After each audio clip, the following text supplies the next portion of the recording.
Oke, Assalamualaikum warahmatullahi wabarakatuh. Selamat pagi, siang, sore, dan malam kepada pemirsa yang sudah mampir dan menonton video ini. Perkenalkan, nama saya Dwi Rian dengan NIM C1L022031.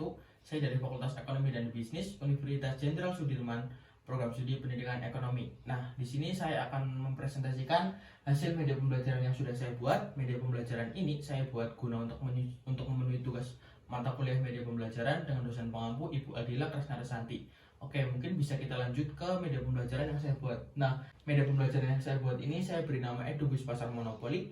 Kenapa namanya EduGuis Pasar Monopoli? Karena saya mengambil topik pasar monopoli sebagai inti dari permainan ini.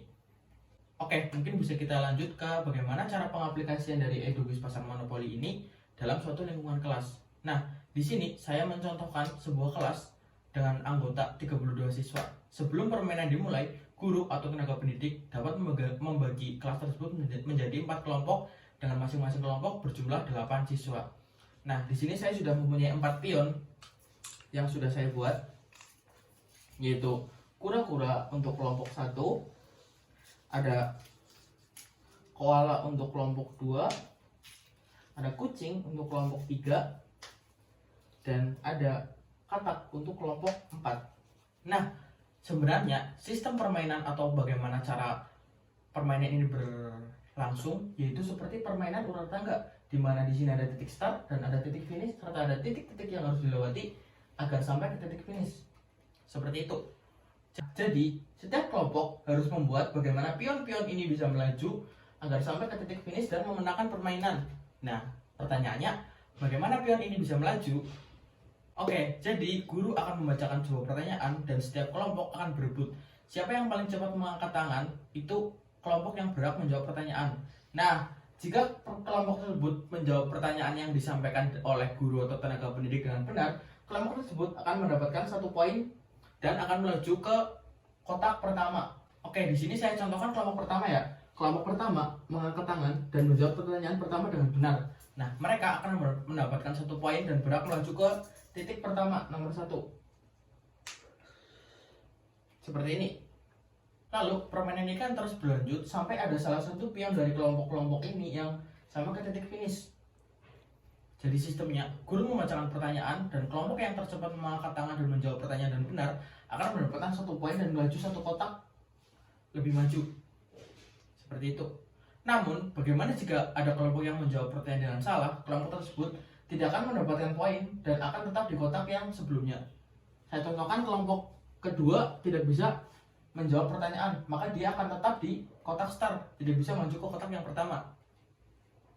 Seperti itu. Berlanjut sampai ada 1 kelompok yang sampai di garis finish dan memenangkan pertandingan. Nah, di sini ada kotak-kotak yang berwarna juga selain warna putih, yaitu ada warna merah, warna kuning, dan warna ungu.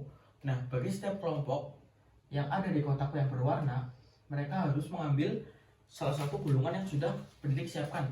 Gulungan ini berisi truth order atau yang kita biasa kenal dengan tantangan ataupun kejujuran. Namun, truth order ini tentu saja berisi mengenai pernyataan-pernyataan yang mendidik. Di sini saya akan contohkan 1 truth order. Ini bisa dibaca, yaitu buat daftar 3 tindakan kebaikan yang ingin kamu lakukan minggu ini dan berbicaralah tentang bagaimana kamu akan melakukannya. Seperti itu. Nah, pertanyaan tersebut akan dijawab oleh salah satu perwakilan kelompok yang ditunjuk untuk maju ke depan dan menjawab pertanyaan tersebut. Nah, setelah ada salah satu kelompok yang sudah sampai di garis finish, maka permainan akan selesai. Permainan akan berakhir. Meskipun ada pertanyaan yang belum terjawab, jika sudah ada kelompok yang ada di sampai garis finish, maka permainan tersebut akan berakhir dan kelompok tersebut memenangkan permainan ini dan akan mendapatkan reward dari tenaga pendidik atau dari guru. Seperti itu. Nah, begitulah kira-kira gambaran permainan dari media pembelajaran yang saya buat, yaitu dengan nama EduGuis Pasar Monopoli. Diharapkan dengan media pembelajaran ini, selain siswa belajar, tapi siswa juga dapat bermain dan dapat bermain peran juga. Siswa dapat berpikir kritis dan dapat lebih meningkatkan pemahaman mereka tentang materi yang dibawakan, yaitu pasar monopoli tentunya. Nah, setelah proses pembelajaran ini berakhir, tentu saja perlu diadakan evaluasi.